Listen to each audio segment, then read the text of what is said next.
Falling down, I should have stopped, but I do not know how. Just for now, let's make things right. We have some fun, or at least we've tried.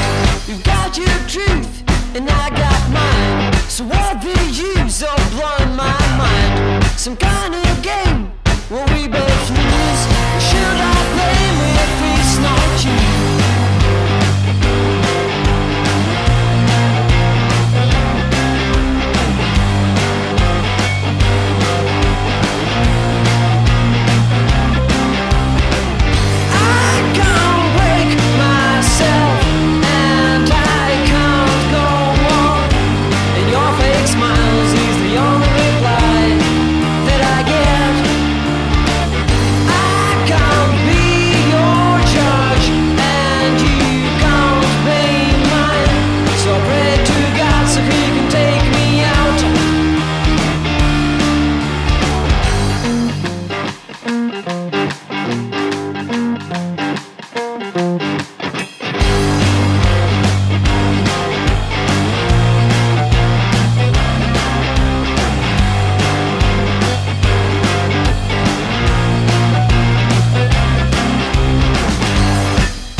Now take the rest, but babe, I swear that I did my best.